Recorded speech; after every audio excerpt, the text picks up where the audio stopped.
we've been going through this book, Don't Believe Everything You Think, for the last 2 years, maybe, doing a chapter each month. And it's a book I did that's based on a poem written several centuries ago by Togme Zambo, a Tibetan Buddhist practitioner. And the poem is called The 37 Practices of Bodhisattvas. A bodhisattva is somebody who has the bodhicitta, the altruistic intention to become fully awakened for the benefit of all beings. And so he's explaining how bodhisattvas practice, with the intention of helping us to also do that practice, because this practice is really very, very good for dealing with daily life problems and for helping us set priorities and seeing what's important and, generally in making our life meaningful. So we do one chapter every week. We're on chapter, or verse, I should say, 25 now. And this particular verse is about generosity, which is one of the practices that bodhisattvas do. I think all religious people and all non-religious people also appreciate generosity. It's not a particular action or practice that is limited to people who have one faith or another.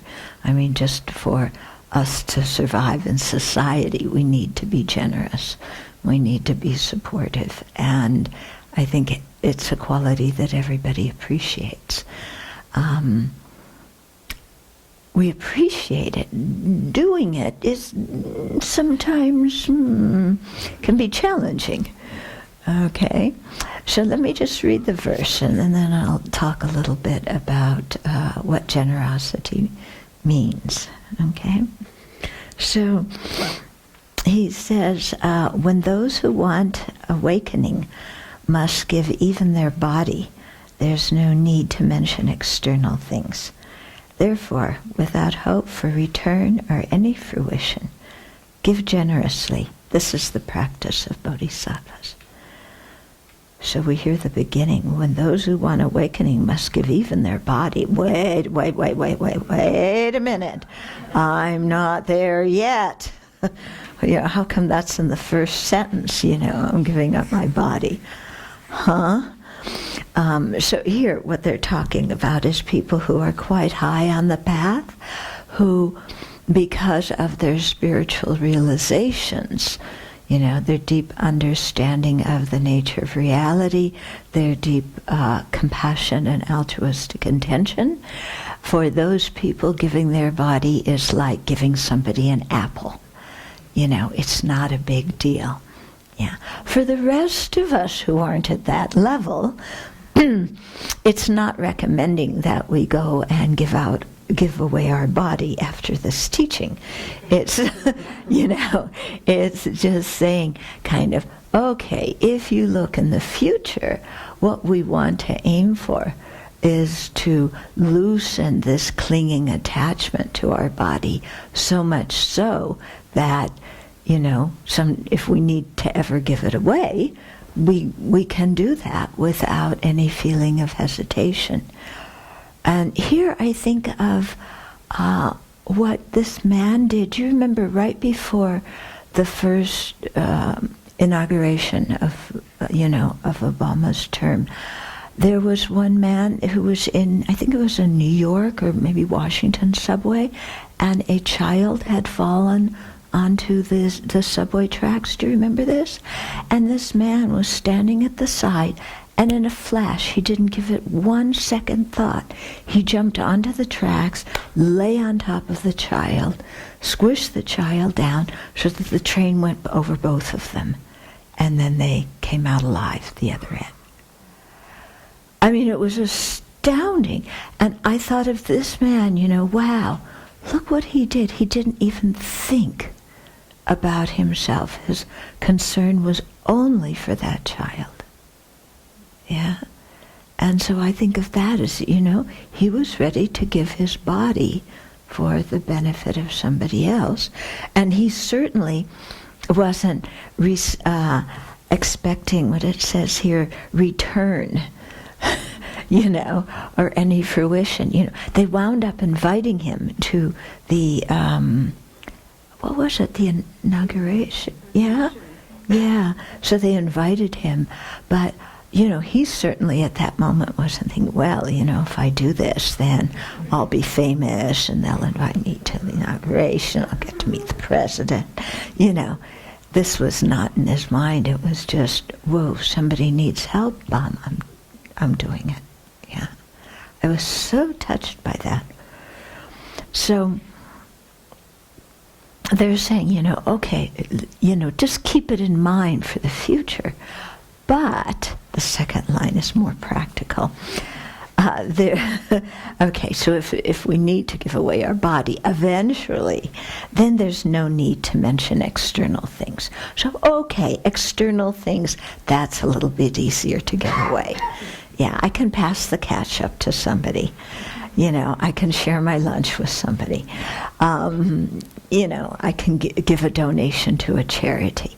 Yeah. So to, have that idea of generosity, but having it come from a place in us that really wants to share, that really takes delight in giving, that isn't looking for, fame or another gift in return or something else. And, having pure generosity, that can sometimes be challenging. When we make a donation, we like to be recognized, especially if it's a big one. I mean, they should name a hall after us, shouldn't they? Yeah? This is the convention in our society. Yeah? But, I don't believe in that. Here at the Abbey, we have many, many benefactors, but we try and treat everybody equally. Yeah, because for us, it's the intention that makes the action generous, not the amount. Yeah, and so having a really strong intention to benefit. Yeah, and then giving according to one's ability. Yeah. But, we make a lot of discrimination when giving, because we like to give to people we like, because then they'll like us back. So we get kind of a little bit of emotional currency, you might say, from giving to a friend, because then they'll be nice to us back. Or sometimes we give out of obligation. It's somebody's birthday, or it's Christmas. Oh my goodness. Christmas. So, who gave you a gift last year, then you have to go out and get them a gift this year that's worth approximately the amount that they gave you last year, but looks like it's worth more. Yeah, because you don't want to give them something that looks like it's worth less, because then they won't like you, but also you really don't want to spend a whole lot.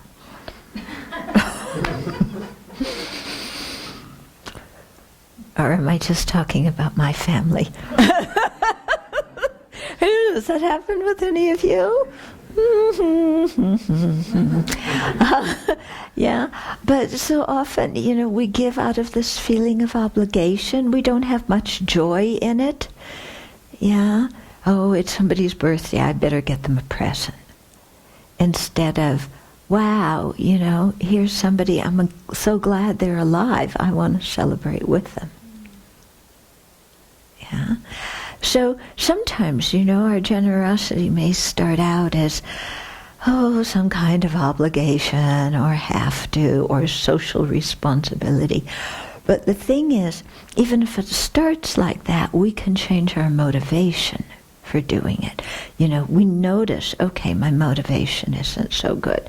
But when I think about it, isn't it a wonderful thing to share with somebody else?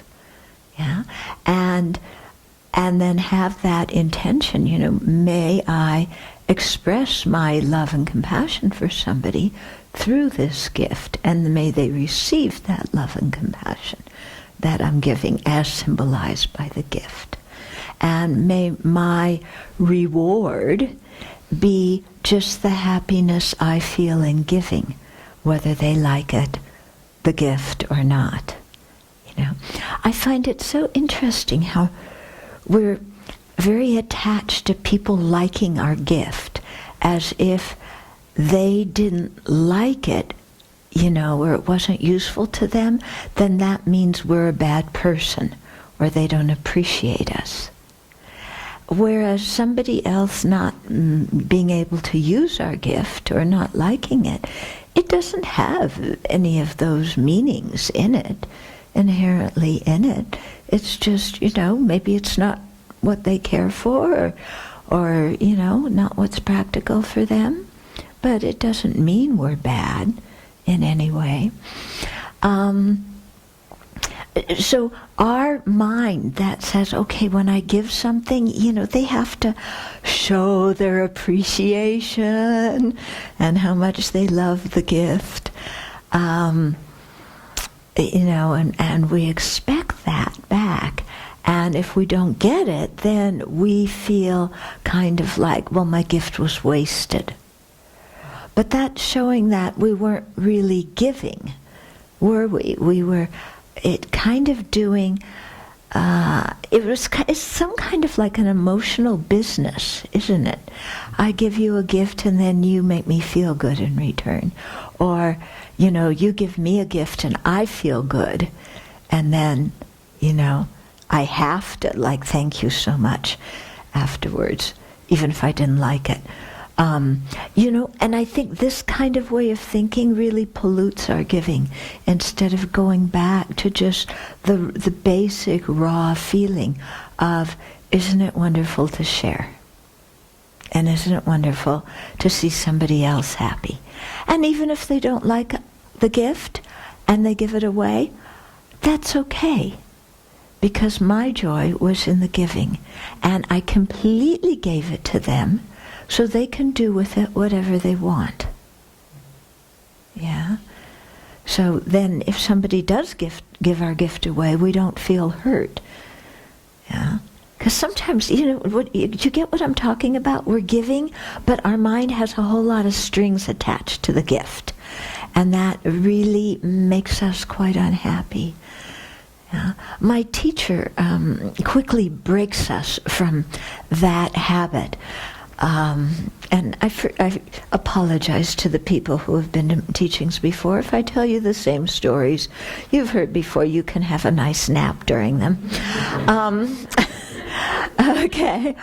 But, you know, one of my teachers, he's just completely, you know, he gives constantly. So I noticed that he needed some book covers, because we have this pattern of, you know, with our Dharma books, we wrap them in cloth to keep them clean. This is like an old Tibetan pattern. I tend to put plastic around mine nowadays, but, you know, the old pattern is you wrap them. So I made some book covers for my teacher. I got some brocade. I was very poor at that time, so, you know, it was like, I got some brocade. It was expensive, but, you know, it's for my teacher. And I sewed it by hand. I was living in India at the time, so there was no sewing machines. So I sewed these book covers, you know, for him. And I went in there and, you know, I had an appointment one day, and I went in and made the offering, and he accepted them. And then after, you know, I finished the interview, I was out in the garden, and another Tibetan geshe went in to visit my teacher, and when he came out, he was carrying the book covers. Yeah. So it was like, okay, don't be attached. You know? It's like you gave it, it doesn't belong to you. The person can use it for what they want to, what they need to. Okay? Yeah. So this is also, you're going to yawn, the time for my you know what story I'm going to tell now? Oh, the cat. The cashmere sweater. You got it. But it's a good story, isn't it? Yeah, my maroon cashmere sweater story. Yeah. So it starts, I don't even know in what year, sometime in the early 90s. I was in Japan and teaching and staying at two people's house. And they gave me a maroon cashmere sweater. Now, if you're a nun, okay, you know how difficult it is to get maroon sweaters, because maroon isn't always the color, in the shops every year, and it can sometimes be difficult to get. But, so a maroon sweater is difficult. A cashmere sweater is another ball game altogether. It's not one of those scratchy, synthetic ones. It's soft and it feels really good when you put it on. So somebody gave me a maroon cashmere sweater. I was very surprised, but also very grateful. And I loved wearing that sweater. So in what year was it? Maybe 96 or 94, sometime around there. I was invited by some Dharma people in the Soviet bloc and in, what used to be the Soviet bloc, in Eastern Europe and also in, Russia and the former Soviet Union and Soviet countries. And so I went on a teaching tour for about 6 weeks. It started in March. It was quite cold then. And so, of course, I was wearing my maroon cashmere sweater all the time to keep me warm. And then at the end of the trip, the second to last stop was Kiev. And I wasn't teaching there. We were just passing through there on the way to Donetsk. Yeah, which, now you know what's happening in that part of the world and what a mess there is. But, so we arrived. I was traveling with a translator. We arrived on the train in the morning and didn't have a place to go. So he had a friend who lived in Kiev and called her up and, she said, come over and spend the day with me. And then we were taking the night train to Donetsk. So we went over there, and Sasha was about 20-something, maybe 25 at the time. She was very poor, but she was totally delighted to see us. She knew Igor. I had never met her before.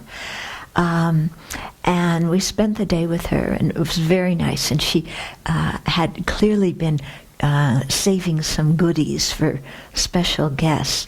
So in addition to the potatoes and the cabbage, which are the standard diet, at least then, she had some chocolate squirreled away and, some different things that she shared with us squirreled away. And so we spent a very nice day with her.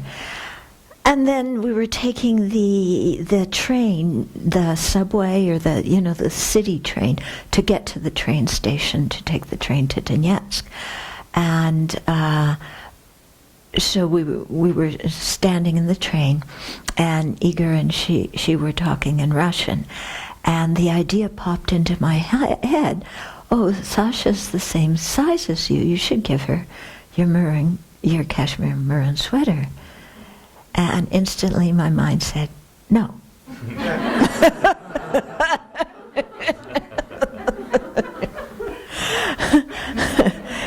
It was loud and clear. No indecisive wavering. No. It's like, oh, but look how kind Sasha's been to you this whole day. No. You're not giving it to her. It's too hard for you to get maroon sweaters, let alone a maroon cashmere sweater. You cannot give it away. Anyway, the people who gave it to you, their feelings would be hurt even though you haven't seen them in how many years. There's all these excuses.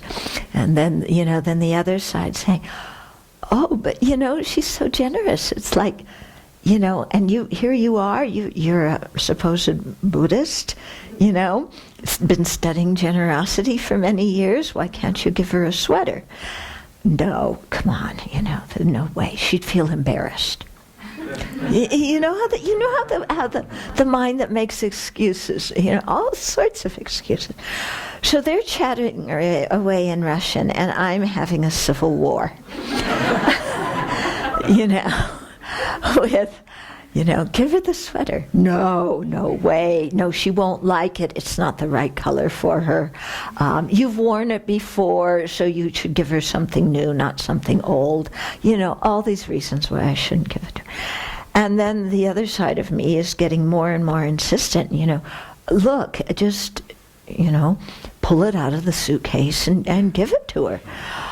No, we're on the train. You can't open the suitcase in the middle of the train.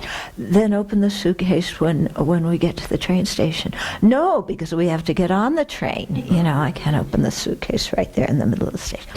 Well, when you get on the train, then open the suitcase and give it to her. No, because she'll be on the train, and if I open the suitcase, the train will start moving, and she'll have to jump to get off the train because she wasn't going with us to Donetsk, and she might get killed. So, I can't open the suitcase on the train. And so, we get to the train station, and Sasha excuses herself for a minute. She comes back 5 minutes later with sweetbread, with pastries, which I know she doesn't have any money to buy. But, she takes delight in giving.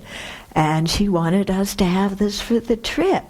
And I'm going, children, just give her the sweater. Come on. And it's like, no. It was horrible. I mean, I was in so much internal conflict and pain over this ridiculous sweater. So we get on the train, together with the sweetbread, and we're sitting there. And then finally, I forced myself to do it. I just opened the suitcase and I pulled out the sweater and I gave it to her. And her face lit up like you can't imagine. And I said, what was wrong with me? Really, what was wrong with me that I was holding on to this so tightly when look how much happiness it gave her. It's like, wow, something's really wrong when you're holding that tightly. So she was delighted, and she got off the train without killing herself. And we went off to Donetsk, and we came back the following week. And she picked us up at the train station. And by this time, it was warm. It was springtime in Ukraine. But she was wearing the sweater anyway, So it was a big, learning experience for me to watch how the miserly, self-centered mind works, and how miserable it makes you, and how when you can really just give, not only is the other person happy, but I was so happy after that, I just felt really good all the way to Donetsk. Like, finally I did it, because I knew if I didn't do it, I would have felt crummy. Even though I had all these good reasons why not to give her a sweater, I knew I would have felt crummy because the good reasons were actually garbage. Yeah.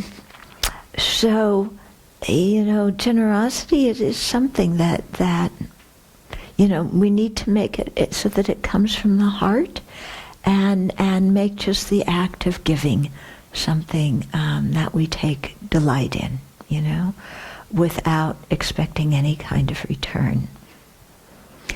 What's interesting, I've discovered in talking about generosity throughout the years, is that most people, at least in this country, I don't think this is true for people in some other countries and cultures, but in this country, people have an easier time giving than they do receiving.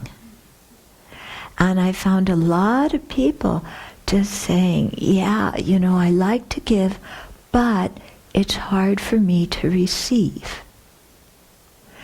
And so in exploring that with other people, kind of, because I see sometimes in myself that same trait, exploring that, what is it that makes it difficult for us to receive? Because actually when we refuse a gift, we're denying the other person the happiness of giving. We're also denying them the merit, the spiritual goodness that comes from giving. Yeah, we're impinging on their spiritual practice by not accepting a gift. And so, what is it that makes it difficult for us to accept? Sometimes because we feel obliged afterwards. They did something for me, now that I owe them something.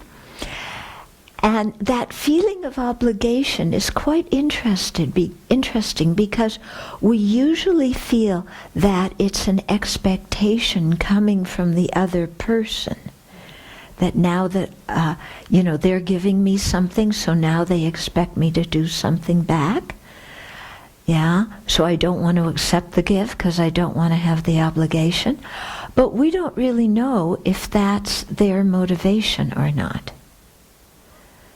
Yeah, sometimes I think that because that's my motivation when I give, is to, they owe me something. So I assume they have the same rotten motivation I do, which is not a very fair assumption for the other person. Okay, but this feeling of obligation, some people feel I don't deserve it. How can anybody give me a gift? I don't deserve it. I'm not good enough. Yeah, and that's coming from this kind of low self-esteem, put myself down attitude, which also is ruining somebody else's happiness at giving a gift. Yeah, because if we just sit there and go, no, I can't accept it because we feel unworthy, again, it's ruining their time because they want to give. Yeah, and they feel happy in giving. So we have to get over that feeling of, I'm not worthwhile. Sometimes we feel embarrassed when somebody gives us a gift. I'm not quite sure why. It might be something interesting to explore in the discussion group. These different reasons why we, put the brakes on receiving a gift.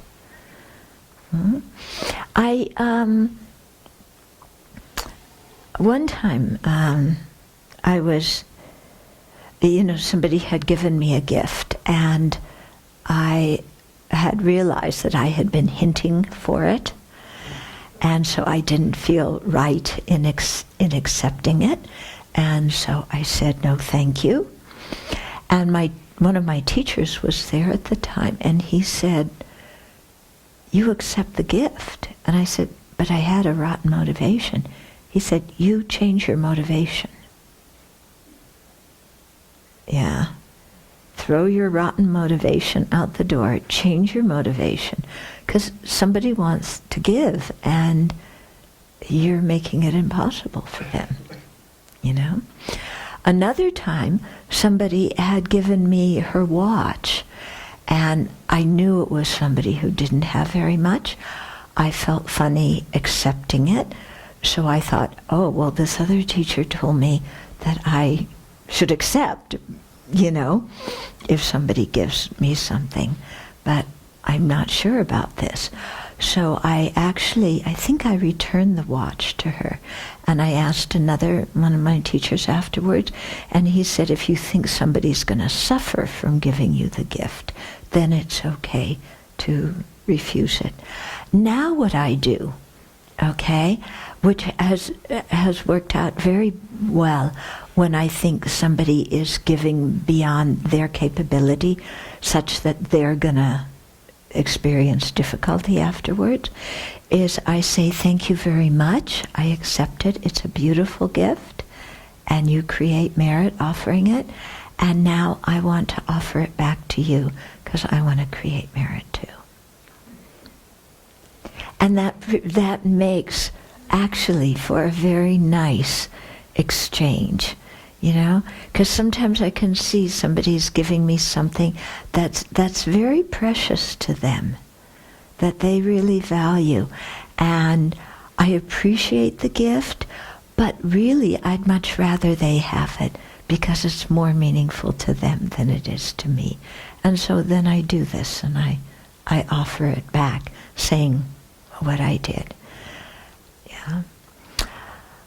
Yeah, but it's interesting to see how so often different ways of thinking blocks us from being generous, you know?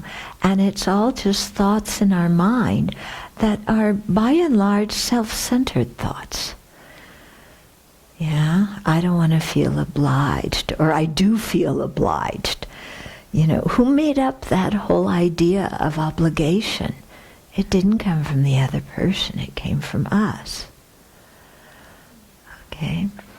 So there's different kinds of giving. One is material giving, like we've been talking about so far. Another kind of giving is, they call it the gift of protection. Yeah, and this is when somebody is in a difficult situation, reaching out and helping them. So you're not necessarily giving any material things here, but you're giving of your time and your energy to help somebody who needs help. So examples of giving protection are helping travelers.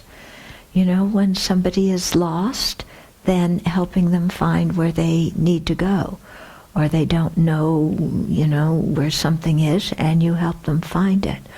Or somebody's in a dangerous situation, so you help them get out of that situation. Or even a bug is drowning in water, you go and you pull the bug out. Yeah? Or somebody is wants to go hunting, and you say, let's go to the movies instead, you know, so you divert their attention elsewhere, you know. But anything we can do to protect beings who are in danger, you know, that's a gift of protection, or a gift of fearlessness, that I think is, you know, it's a very important gift, isn't it, to give, you know, when people are afraid. Another kind of giving is the giving of love. Okay? And here it doesn't mean romantic love.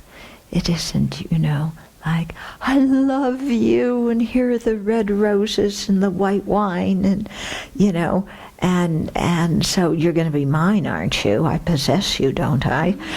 No, that's not what we're talking about. Okay? What we're talking about is, because love means the wish for somebody to have happiness in its causes.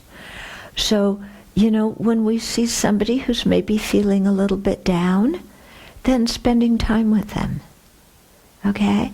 Or somebody who's grieving a loss, a dear one has died, or, you know, maybe they lost their job, or who knows what, yeah? So offering, you know, condolences, offering not sympathy in the sense of feeling sorry for them, but offering understanding and empathy, you know, and kind of validating, yes, of course you're hurting, you know, you lost somebody dear to you. And listening to that person, helping them process what they're going through. People who are distressed for one reason or another, reaching out, and again, you know, listening, conversing with them, helping to relieve their distress or their stress. Yeah? So, any different ways that where we can offer love and support. Children are playing on the playground and they need help learning how to, play a game that all the other kids know how to play already. So we go over and teach the whole group. There's so many ways to just do things like this that can ease situations for people. You're in the supermarket and a kid is screaming at the top of the lungs and the parent is about ready to scream back at the top of their lungs. So you intercede. You go to the kid and you make some funny faces and you talk to them and you distract them, or you distract the parent and get them to think of something else besides the screaming kid.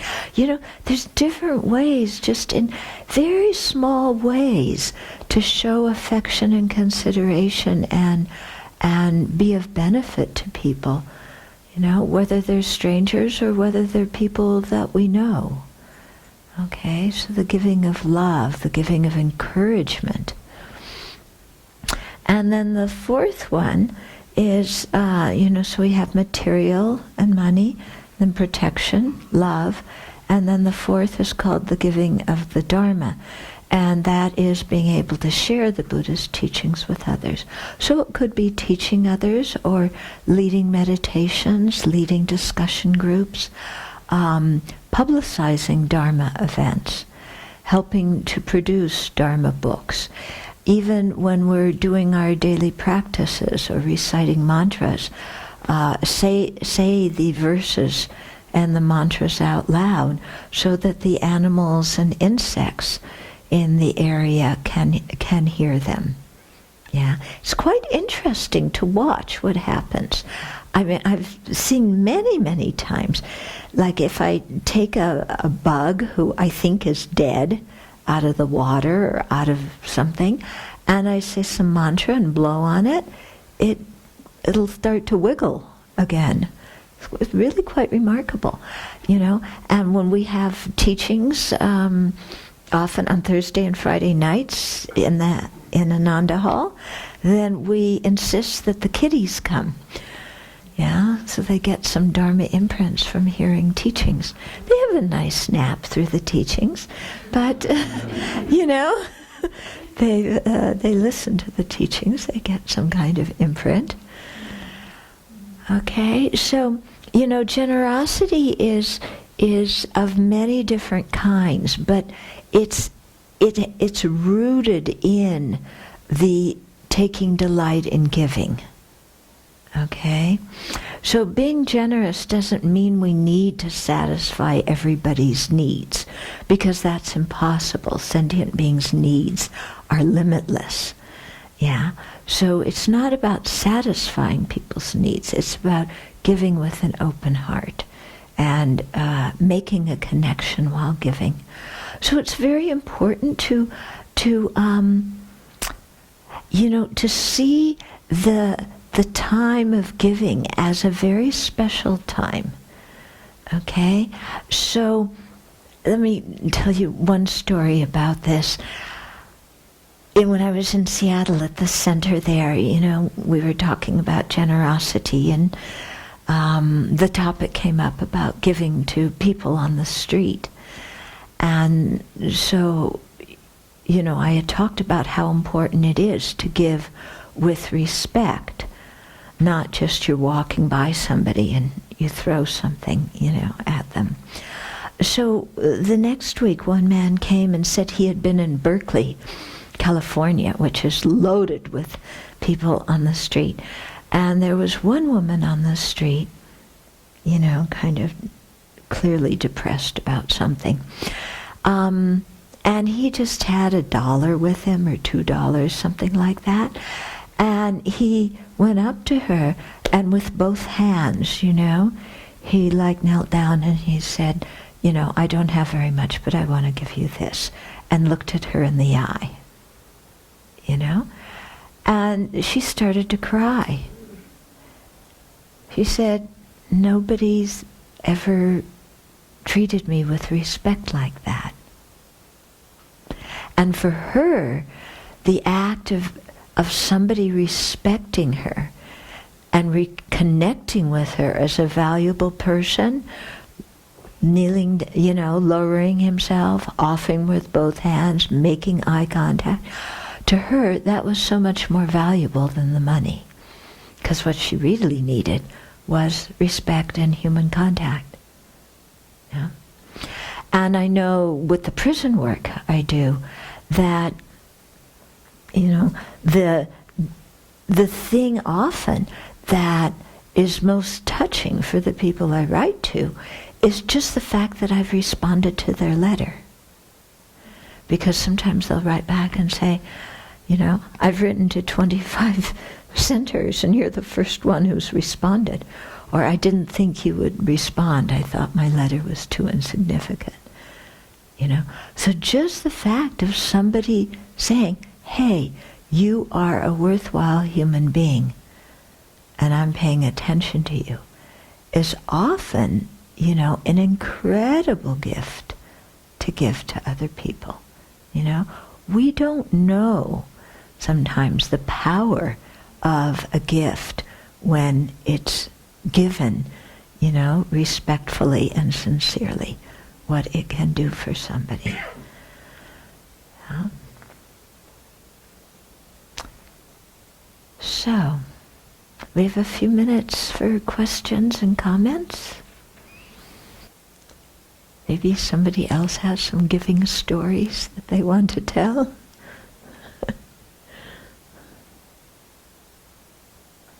I just want to say I appreciate the thing about working with your motivation as you're giving. I think that's quite helpful.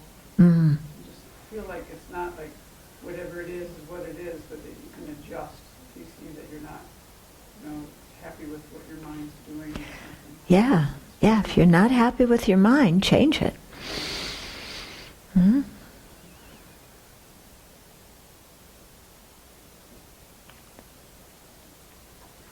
I think that's going to take, I'm going to have some thought on that because I always just feel like it needs to be even. So give and take. So someone has invited me out for a movie, so I'll take her out to dinner. So that's a new concept for me. Yeah, isn't it? Because we very much have this thing of equality, don't we? And if you take her out to dinner but she doesn't pay for the movie, so watch my attitude. yeah. Yeah. I mean, it's nice when there's reciprocal things, but to be able to see that when we give with a good motivation, we're actually the one who's benefiting more than the recipient. Because especially when you think about it from a spiritual viewpoint and creating merit, imbuing our mind with generosity, imbuing our mind with a selfless attitude that cares about others, the act of giving actually benefits us tremendously on a spiritual level. And all we're giving is some material thing that most of us can easily replace. And even if we can't, so what? Yeah? It's interesting, I mean, I watch with my mind, too, how this comes up. And I remember one time I was watching, there was, one monk who was coming to take in the garbage cans from the Dharma Center. I was living in another house across from the center. And I saw him doing that, and I thought, oh, let's go help him take in the garbage cans. And then my mind said, no. And I said, why? Well, because this monk sometimes could be pretty disagreeable, and he could get angry at me for offering to help.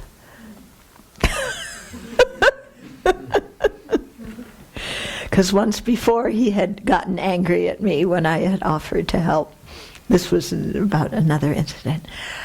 So I actually spent so long in my internal civil war that time that he wound up taking in all the garbage cans, and I missed the opportunity. But, you know, and thinking about it afterwards, I should have just done that. And if he gets mad, so what? Yeah?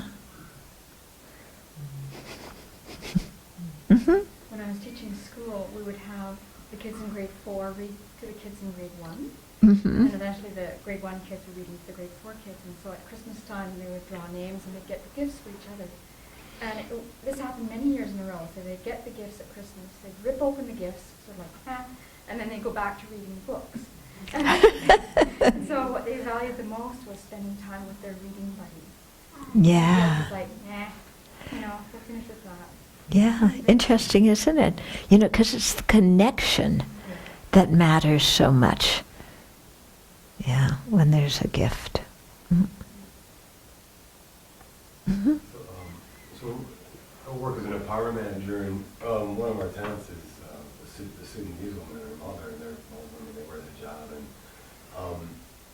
And I actually kind of, when I was renting the apartment, I kind of wanted her to live there because I thought it would be add to the diversity of the community. But so it turns out like every time, so she's there, she's been there for quite a while, and it turns out like every time I go to interact with her, and she maybe speaks like 10 words of English at that.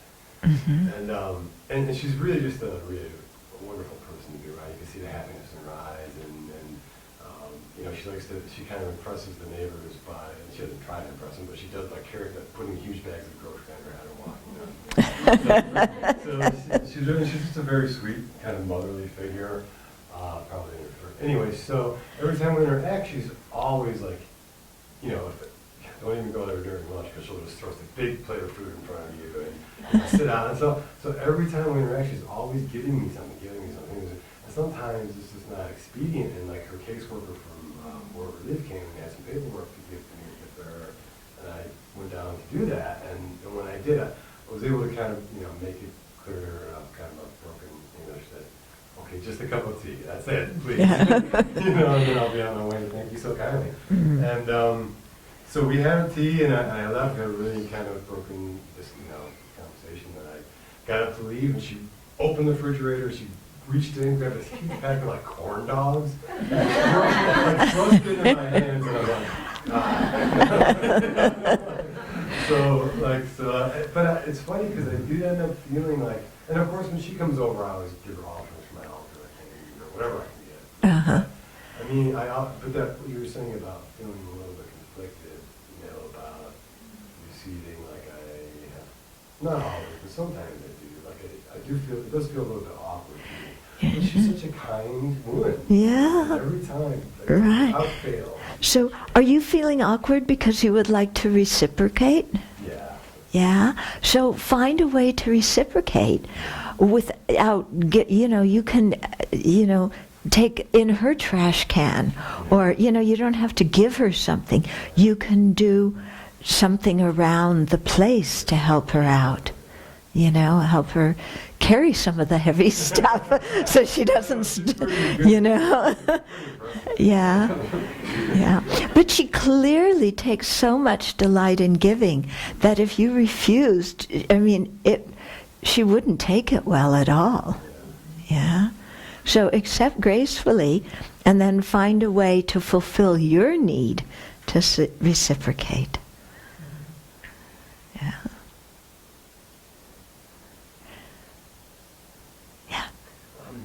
I've tried to work a little bit with the motivation in giving, and sometimes you get to an organization, you can do it anonymously.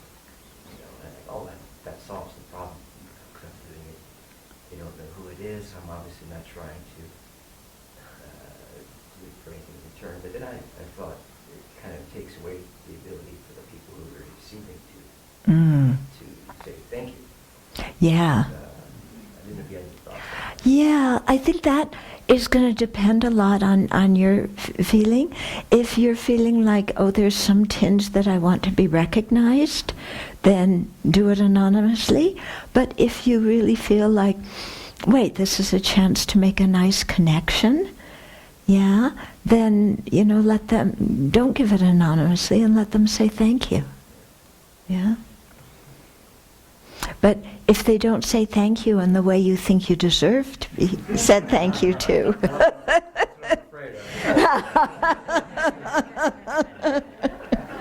Yeah. Sean McLaughlin building. Yeah, yeah. Already know what it looks like. Yeah.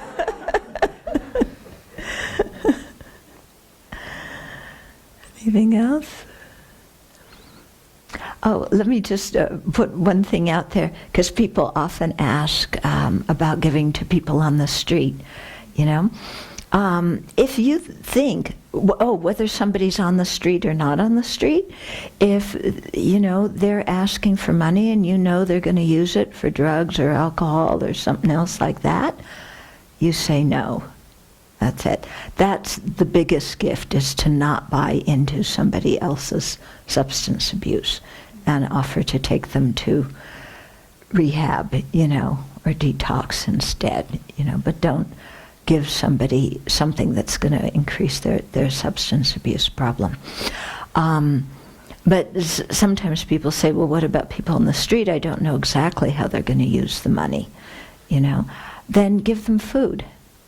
Yeah, so carry some granola bars with you, and and share food when you can. Okay.